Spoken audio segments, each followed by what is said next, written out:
Então, colocar também aí na tela para vocês uma matéria que acabou de sair aqui no nosso portal metrópolis.com a respeito desse caso. Olha, técnica que matou em UTI se apresentava como cristã e mãe nas redes. Vou ler aqui um pouco para você, matéria do João Paulo Nunes. Ela é a técnica de enfermagem Amanda Rodrigues de Souza. Ela tem 28 anos de idade e, como eu falei, se apresentava então nas redes sociais como mãe e cristã. Costumava publicar vídeos e fotos com a filha pequena e repostava vídeos de música gospel e pregações de líderes religiosos. A Amanda também afirmava ser intensivista e instrumentadora cirúrgica, duas especializações que exigem formação técnica e são voltadas para trabalhar exatamente em unidades de terapia intensiva, que é onde aconteciam esses crimes, os quais já foram descobertos aí pela Polícia Civil do Distrito Federal. A Amanda foi presa por matar pelo menos 3 pacientes dentro da UTI, nessa Hospital Anchieta, em Taguatinga, junto a Marcos Vinícius Silva Barbosa de Araújo e Marcela Camille Alves da Silva. Metrópolis apurou que o trio, detido pela PCDF, Polícia Civil, teria matado, então, lembrar sempre o nome das vítimas, que isso também é importante a gente saber, né, porque são muitas famílias enlutadas. João Clemente Pereira, de 63 anos, o Marcos Moreira, de 33 anos, e a Miranilde Pereira da Silva, que tinha 75 anos de idade, como a Mirelle trouxe, tentou sobreviver ao máximo, foi várias vezes, né, tentaram colocar o medicamento nela, ela sobrevivia, passou por essas questões, mas mesmo assim veio a óbito nessa tentativa, né, nesse crime bárbaro que chocou toda a sociedade do Distrito Federal e, na verdade, do Brasil. Acredito que você que esteja nos assistindo em outros estados do país já devem ter ficado sabido disso e, claro, pode acompanhar toda a cobertura no metrópolis.com. Vou chamar para participar aqui da conversa com a gente o Felipe Monteiro, ele que está sempre conosco aqui no Contexto, trazendo as análises. Felipe, eu vou chamar você, na verdade, para tratar, a gente trouxe esse assunto que é muito pesado, muito, né, difícil de lidar, mas vamos voltar um pouco, na verdade, para o início do nosso contexto, quando a Marília trouxe a informação de que o ministro Edson Fachin, né, diminuiu as férias, voltou para o Brasil para tratar do Banco Master e de como essa questão do Banco Master está influenciando o próprio STF. Queria que você pudesse, né, trazer para a gente o que é que tanto está acontecendo, como é que o STF está sendo influenciado ou prejudicado a imagem no caso do Banco Master e como o Edson Fachin pode aí trabalhar para poder fazer com que essa questão do Banco Master não seja tão, né, tão maléfica para a imagem do STF. Boa tarde, Rafa. Boa tarde aos telespectadores. O Fachin, desde quando assumiu o STF, tem uma função, né, uma tarefa hercúlea, né? Tentar mudar a imagem do STF, né? E não é fácil, né? E não é fácil. Você vê, por exemplo, o nível de segurança, o nível de confiabilidade que a população tem no STF e na Justiça do Brasil é uma das mais baixas da história, né? E isso faz todo sentido, né? Quando você vê, por exemplo, as últimas decisões do STF, você vê, por exemplo, o STF se arvorando, né, em função do legislativo e do executivo, e isso coloca em xeque, sem sombra de dúvida, o Supremo Tribunal Federal, né? E o Fachin tem uma tarefa muito difícil, né, que é mudar, né, essa cara do Supremo Tribunal Federal, né? É bom lembrar que o Edson Fachin, é um ministro do STF um pouco diferente dos demais, né? Ele não está muito acostumado e não quer, né, ficar nos holofotes, não quer dar entrevista. Ele diria que dos 11 ministros é um dos ministros mais discretos que tem no Supremo Tribunal Federal, né? E uma das tarefas que ele quer colocar na presidência dele é exatamente querer aprovar um código de ética do Supremo Tribunal Federal, exatamente para dar mais responsabilidade aos ministros e pautar, né, eticamente os ministros do STF, né?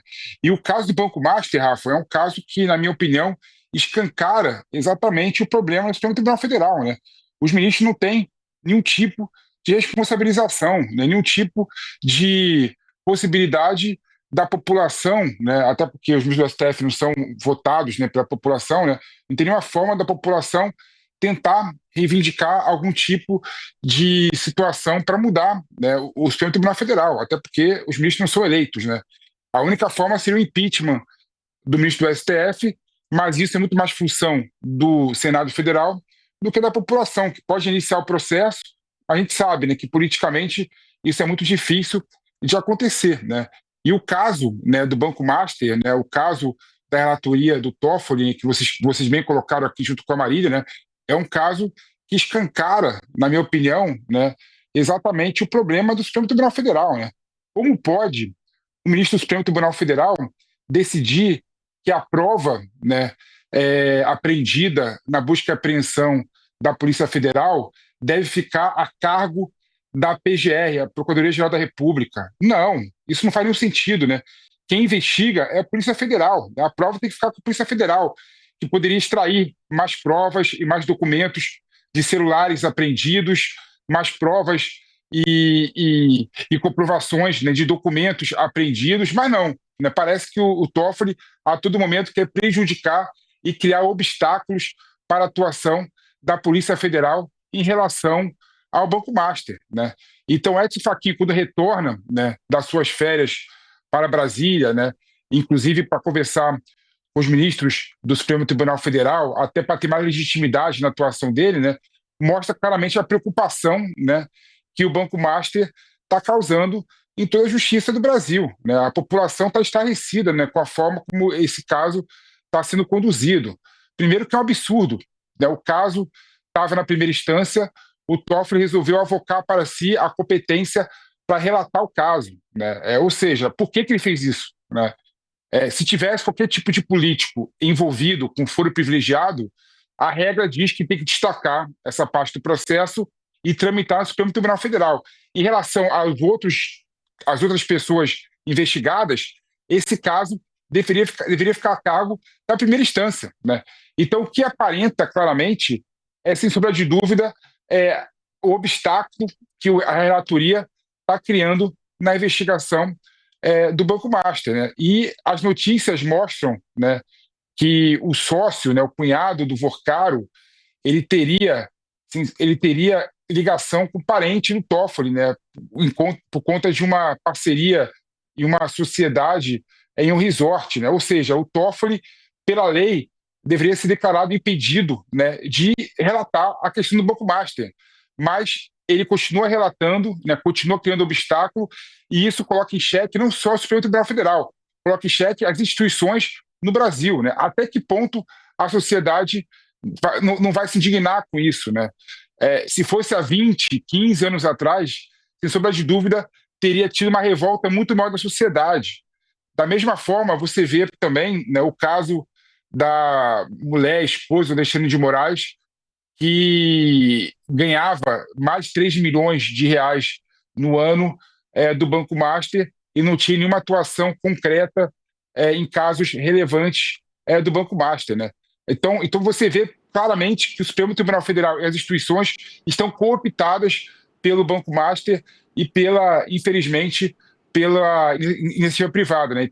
Então, Rafa, o Fachin tem um papel muito difícil e muito duro de tentar conter o desgaste causado pelo caso do Banco Master.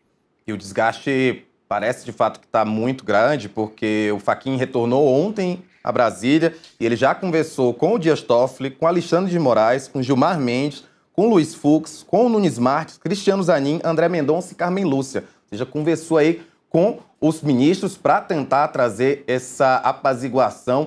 E isso me traz um questionamento, Felipe, porque uma das grandes bandeiras da direita, que inclusive a gente discutiu isso ontem no contexto, é o fato de que eles querem, né, eleger o máximo possível de senadores, exatamente para que haja essa possibilidade de ser votado esses impeachments de ministros do STF. O foco maior é no ministro Alexandre de Moraes, afinal, há toda essa questão de rixa, né, que o bolsonarismo acredita que exista entre Alexandre de Moraes e o ex-presidente Jair Bolsonaro, mas o caso do Banco Master pode se tornar também uma fonte, né, de uma forma como a direita coloque ali esse ponto de tentativa de impeachment, não só a direita como a esquerda, já que a gente está vendo, como a gente também discutiu isso ontem no contexto, de que o Banco Master está intrínseco aí a todos os ramos da política, né?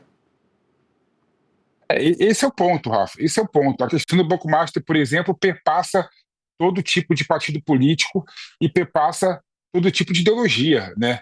Tem senadores de direita e de esquerda envolvidos com o Daniel Vorcaro, tem deputados envolvidos com o Daniel Vorcaro, tem ministros do Supremo Tribunal Federal e do STJ que têm algum tipo de contato e relação com o Daniel Vorcaro, que patrocinava, né, eventos e mais eventos da Justiça, né, em relação ao Banco Master. Ou seja, as instituições estão em xeque quando o assunto é o Banco Master. Isso perpassa qualquer tipo de ideologia, né? Isso essa é a dificuldade do Banco Master, né? Você vê que as instituições estão em choque entre si. O Banco Central resolveu iniciar a liquidação do Banco Master, o Tribunal de Contas da União resolve investigar, né, o processo de liquidação do Banco Master, né? Ou seja, a questão do Banco Master, né, perpassa qualquer tipo de ideologia. Isso que é importante destacar, não tem nada a ver com direita e esquerda, né? Infelizmente, né, isso mostra, na minha opinião, a fraqueza das instituições do Brasil. Mostra, escancara como que as instituições do Brasil não estão sólidas e não estão consolidadas, né? Então, o Banco Master, na minha opinião, é o suco do Brasil. E aí você vê, por exemplo, possibilidade de se iniciar, né, uma CPI no Senado Federal para investigar o Banco Master, né? A CPI tem um ponto, Rafa, que eu acho importante destacar, né, que a CPI, pela Constituição Federal e pela jurisprudência do Supremo Tribunal Federal, é instrumento da minoria. Então, basta ter um terço de assinatura do Senado Federal ou um terço de assinatura da Câmara dos Deputados para se instaurar o processo de CPI. E a mesa da Câmara e do Senado não pode recusar. Pelo contrário, tem que ser automático, né? Mas, sinceramente, Rafa, eu acredito que pode ter até, inclusive, mudança de entendimento do Supremo Tribunal Federal em relação à possibilidade de instaurar a CPI do Banco Master. E se for instaurada a CPI do Banco Master, infelizmente, eu sou cético e não acho que iria se desenrolar da forma como deveria se desenrolar qualquer tipo de investigação dessa relevância. Ainda mais em ano de eleição. Felipe, daqui a pouquinho você volta conosco. Obrigado pela tua participação, mas fica aí que você já volta.